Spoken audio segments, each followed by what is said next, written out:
right, y'all. Welcome to the Scott Horton Show. I am the director of the Libertarian Institute, editorial director of antiwar.com, author of the book Fool's Errand, Time to End the War in Afghanistan, and I've recorded more than 5,000 interviews going back to 2003, all of which are available at scotthorton.org.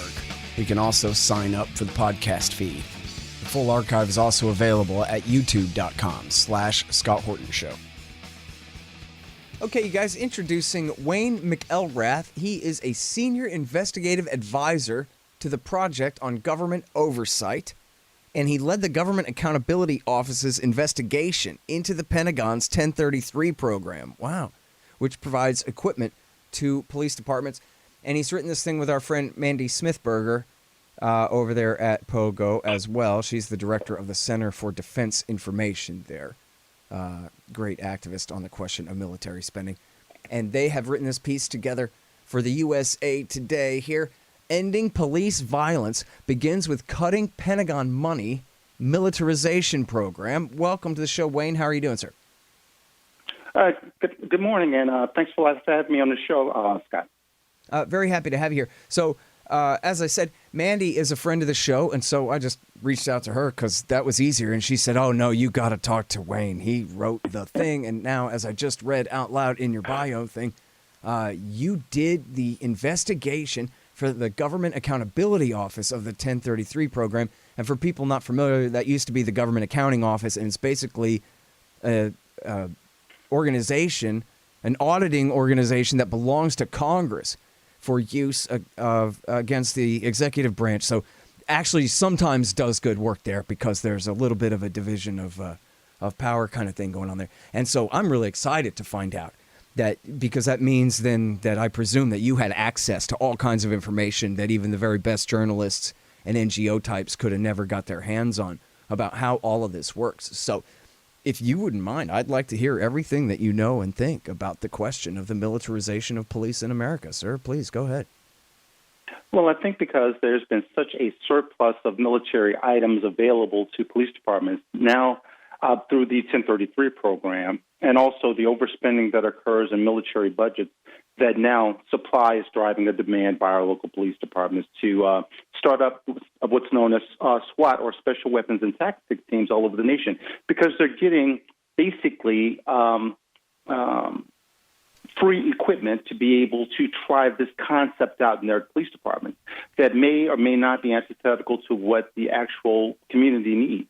And through our work on the 1033 program, we actually started a fictitious police department at the federal level, and we submitted justifications for equipment that were totally fictitious, and we're able to receive military-grade items for this police department. Now, just imagine you have a police chief or in a law enforcement organization where they decide, well, you know what, we're going to take this on. They're not getting community involvement. The justification they could totally fabricate or make up a reason and send that into the DOD or DLA 1033 program through their state coordinator and receive these items that, in my opinion, have an intimidating factor on the exercise of free rights when used in certain circumstances. It's not to say that there is no reason for police departments to have certain equipment for hostage situations and high-intensity warrants and issues like that. But overall, we've noticed that this type of equipment is being utilized relative to demonstrations. And even with certain military branches, they're not using MRAPs because of the negative effect that it has on counterinsurgency. Right. Yeah, that's interesting. So, I mean, stick with that right there. There are no roadside bombs being set off, no IEDs or EFPs being used against any cops anywhere in America ever, I think, probably. I don't know. Maybe it happened one time somewhere back in the 1930s during Prohibition or something. Yeah, I don't know. Yeah, there's clearly no need for a mine-resistant armored vehicle. And then, as you say, it accomplishes nothing more than separating law enforcement, these troops, basically, from the people that they're supposedly the security force of, rather than the lords over. And so But yeah, so there's a couple major things there. I mean, I guess the main part of it is that it sounds like you're saying, and not that I'm disagreeing, but just to clarify, that the way you put it with supply leading demand here, that essentially the corporate welfarist aspect of this is leading, and the changing of the relationship, in significant degrees between the police and the people, from security force to occupying army over the citizens and all this, is really just sort of an unintended side effect, as more than it is a deliberate plan to reduce us under absolute despotism. They're just cashing checks and not, without having to get real jobs, which is what everybody really wants in life, right? So, and they're dumping the Defense Department is dumping all of this equipment into communities, and it is slowly having an impact on the psyche of police officers as well as communities that they serve.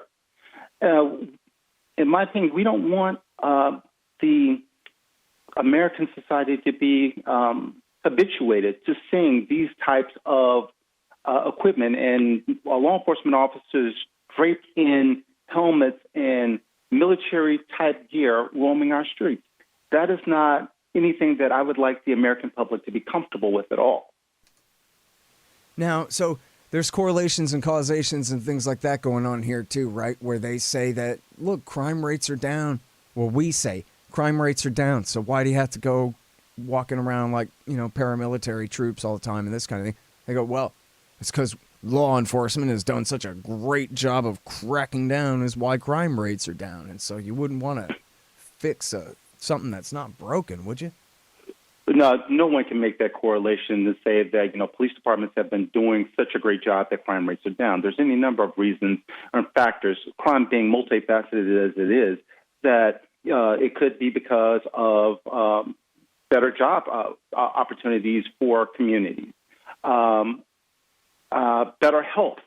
There could be any number of reasons that crime rates have dramatically dropped as opposed to the police. The police are just one factor in one of many that contribute to lower crime rates.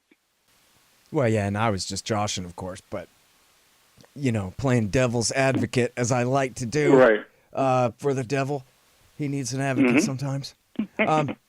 But so I guess I'm interested in kind of the scope of all of this. Like, so 1033, I know there's a Homeland Security program that does virtually the same thing, and there's the 1033 is the one that you specialized in here. But when exactly did this start, and how many armored personnel carriers are we talking about here? How many AR-15s, MP5 machine guns, whatever paramilitary, I don't know, boots or whatever it is that, can really help us to understand what a change has taken place over what period of time here?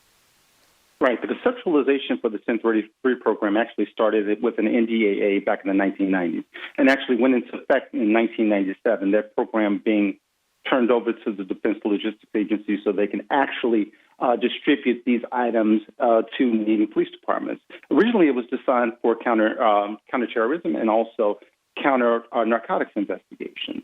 And over time, this program, I think to date, has received, and you have to look at the dollars with kind of a jaundiced eye because they use the actual cost of the items at their original time of purchase. That this program has received approximately $7 billion. Now, you have two types of equipment. You have controlled items and you have non-controlled items. Non-controlled items are items such as medical equipment, tents, typewriters, computers, and the like. And then you have controlled items. Now, the 1033 program states that the vast majority of equipment that's going out the door is non-controlled items. Those items that don't have a real militaristic footprint. And then the rest of the items are the controlled items that we are more concerned about. I can't give you an actual figure on the number of machine guns, grenade launchers, bayonets to a certain extent that are out there. Now, Being a career law enforcement officer, I've worked for a variety of law enforcement and inspector general's organizations. I have never seen a reason to have a bayonet. And then I joined the United States Marine Corps Reserves when I was in college. I can't see any practical application for bayonets, but those items were actually, at the inception of this program, something that police departments were getting in large numbers. And then they were restricted by the Obama administration. Now, with the Trump administration, even bayonets are back on the list of items that police departments can get. And the justification, according to the DLA, is that, you know what, police officers can use this to cut seatbelts. There are plenty of items short of a bayonet that they could use to cut seatbelts in emergency situations. And I'm sorry, I don't think that there's a large number of seatbelts out there that police officers are cutting on a regular basis to save motorists. So it seems like, as I stated before, that because there is a supply of this equipment at no cost, it is driving a demand by our police departments that is changing the psyche within the police departments to this more of a warrior ethos as opposed to being one of protecting and serving and being guardian. Right. And that's what's funny about it, right, is there probably hasn't been a single department where they thought, okay, under these circumstances, we're going to break out the bayonets and start stabbing people with them. It's just they're cutting a check to the bayonet manufacturers. This is all that's going on here. The military has a giant box full, and they want to get rid of them so they can buy some more. Right? And I think that's a reasonable leap to make. I can't say that based on data and statistics, and I wish a lot of these programs or justifications for receiving these items would be based on good data. And that's something that working for the Government Accountability Office that I have a fond appreciation of, the fact that a lot of our work was based upon data and the evidence being sufficient and appropriate to be able to make recommendations, which a lot of police departments and the DLA aren't doing. It's just like, well, they said they needed it. We don't know if there's been community involvement in those particular decisions or whether it's not it's based upon any type of reasonable justification. For our fake police department, there was nothing behind it. The justification we just made up out of thin air. We submitted it and we got approved. Yeah. So let's say if we were a police department for a real community and that community had no input. And then they had protests and we came rolling up in MRAPs with our bayonets and our M16s and our grenade launchers. They would be surprised that their police department, the one that they pay through tax dollars, have this type of equipment in their inventory. Yeah, and we're surprised the Taliban have American night vision goggles over there. This is the way business is done. Hey guys, Scott Horton here for Mike Swanson's great book, The War State. It's about the rise of the military-industrial complex and the power elite after World War II, during the administrations of Harry Truman, Dwight Eisenhower, and Jack Kennedy. It's a very enlightening take on this definitive era on America's road to world empire. The War State by Mike Swanson. Find it in the right-hand margin at scotthorton.org.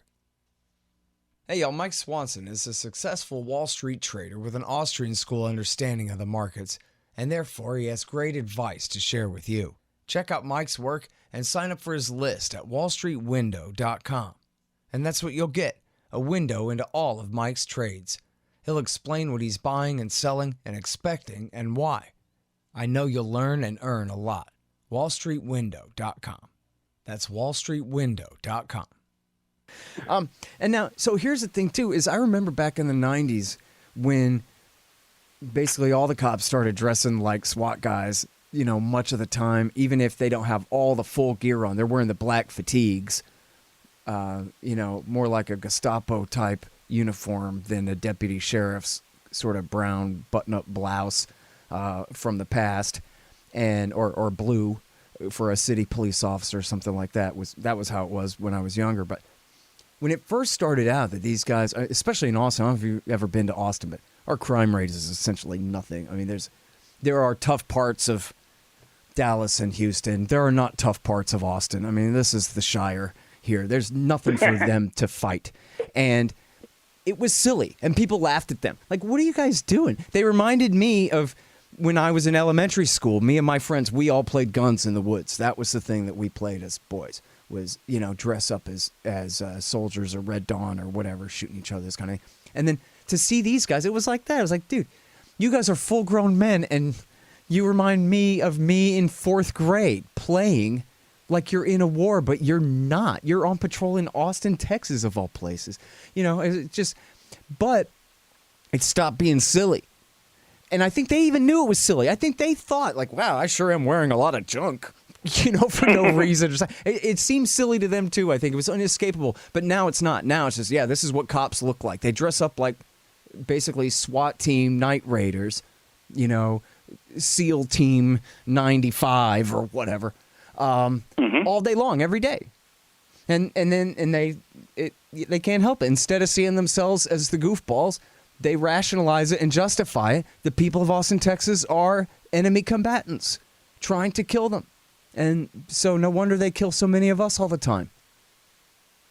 Because if you look at the list of most dangerous jobs, police don't even make the top 10. Right. Yeah, people might be surprised to hear that, but that's the truth. Yeah, exactly. Police don't even make the top 10. It's one of those, because of certain police departments' effort, and I've been to your fair city of Austin any number of times, and I've thoroughly enjoyed myself while I was there. Over time, with anything, we've heard certain ideas that have been put forth so often that now they've become part of what we believe to be true, but they haven't been. And I think this is another one of those, the cart is leading the horse. They kept doing it, and after a while, we kind of didn't think about it.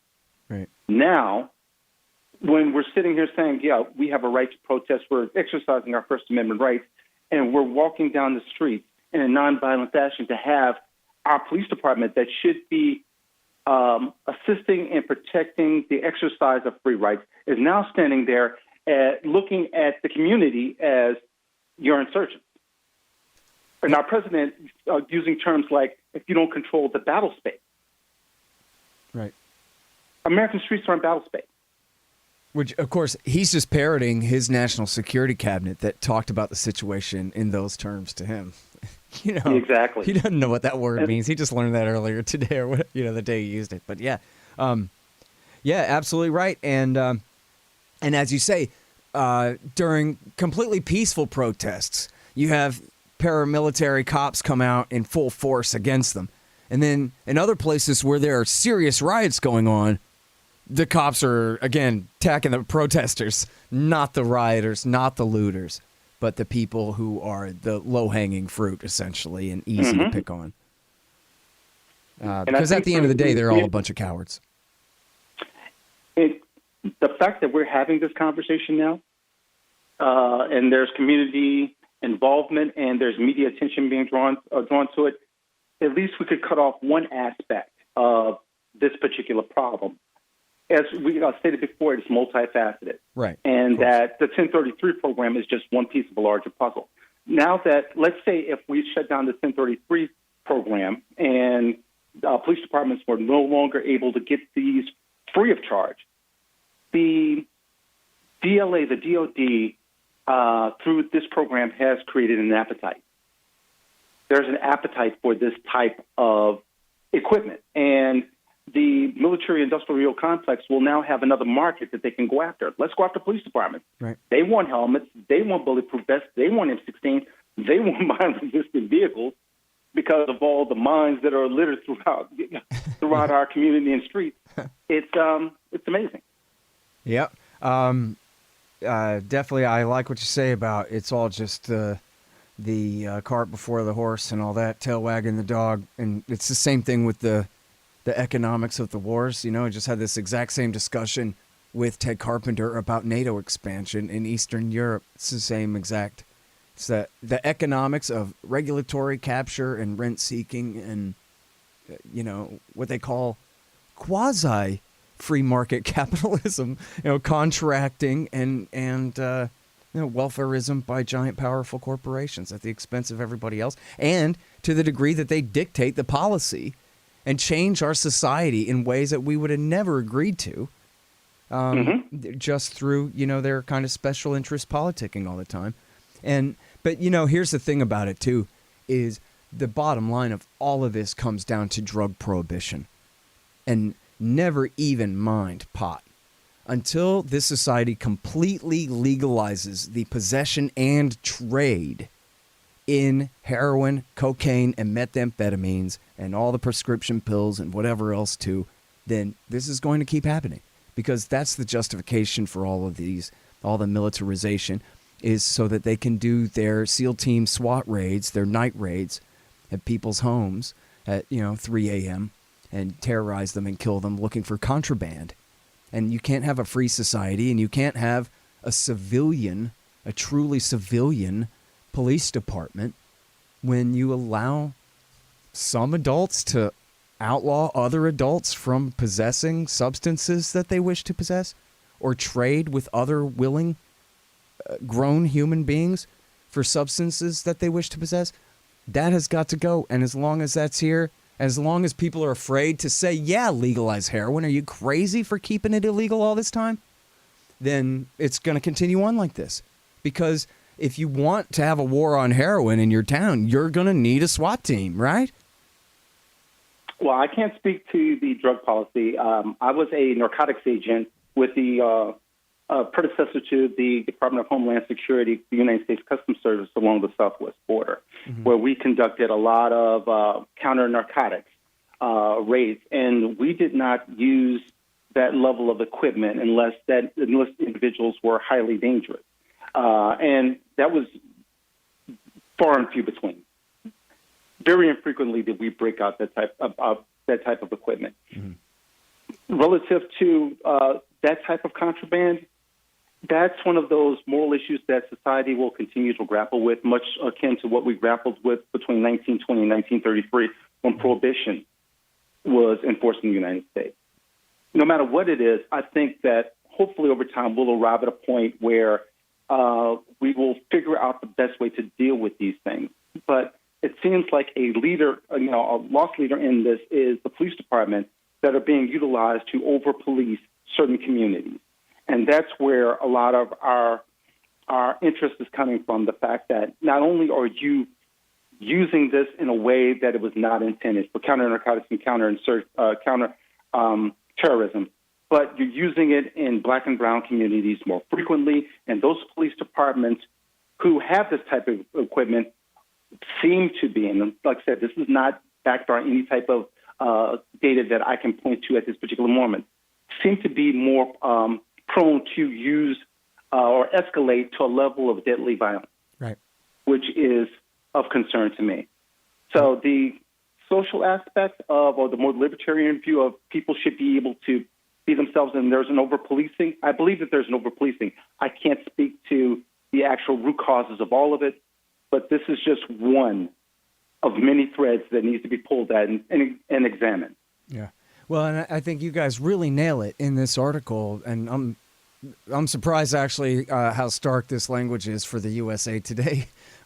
I'm impressed that they publish this in this way, where you talk about how people really feel like they're being occupied. The cops are their enemy. The cops feel like the people are their enemy, and it's the policy that's made it this way. It doesn't have to be this way. And, I'm as anti-government as can be, but I could see how we could be much better than we are now. And, there was a story, I'm 90% sure it was here in Texas, say 4 or 5 years ago. It must have just been in one county, I guess, where the sheriff decided that all of his deputies were to wear white blouses with clip-on ties. And they were going back to the old days, and no more of these paramilitary, parachute pants and all of the, cargo pants and all this stuff. You're going to wear slacks, and you're going to wear white blouses, and you're going to start calling everybody sir and ma'am and express a little humility out there, because your job is public safety. And you're the peace force and not the occupying army, and that's how it's going to be around here. And the thing is, would they argue that dressing cops up like soldiers doesn't affect their mindset? And if they would admit that it does, they'd probably have to admit that that's a negative. But if they're going to deny it, then how about we put all the cops in blouses and clip-on ties and see how they like that, if it doesn't make any difference. But what if it makes a difference in the minds of the people, say, for example, pulled over on the side of the road, whether the guy who pulls you over looks like he's from the Delta Force or whether he's, works for Andy Griffith. Right. So why not just show up in court in jeans and a T-shirt or jeans and a wife beater? Because we know that the way that people dress makes a difference in the way that you're treated and the way that you project yourself into the world. So we recognize doctors because they wear a certain uniform. We recognize nurses because they wear a certain uniform. We recognize lawyers because they wear a certain uniform. The thing is that, and if that uniform changes, it does have a impact on the mindset and the way that you deal with people and the way that you're welcomed by those people. If you project yourself as being a soldier, as an occupier, then people will treat you in a free society that you're an occupying force. All right. Well, listen, I'm so sorry that we're all out of time here because I have a lot more questions, and this is such an important subject here. But I do hope that people will go and look at this great piece at the USA Today. It's called Ending Police Violence Begins with Cutting Pentagon Money, Militarization Program. And Wayne, is the actual report that you did for the Congressional Accountability Office, is that available online somewhere? Yes, it is. It's actually at gao.gov. And there's actually two reports out there. There's a 2017 report on the 1033 program, and there's a 2006 report. And all of this information is free of charge. It's located on the GAO website, and I welcome your listeners to go out there and take a look at that report and actually the work that we did and some of the recommendations that were made for local police departments. Great. Yeah, I'll definitely take a look at that even after this interview because I sure want to know. Thank you again so much for your time, Wayne. Appreciate it. No, thank you for having me. All right, you guys. That's Wayne McElrath, and he is Senior Investigative Advisor to POGO. That's the Project on Government Oversight. And again, he led the Government Accountability Office's investigation into the Pentagon's 1033 program. The Scott Horton Show, Anti-War Radio, can be heard on KPFK 90.7 FM in LA, APSradio.com, antiwar.com, scotthorton.org, and libertarianinstitute.org.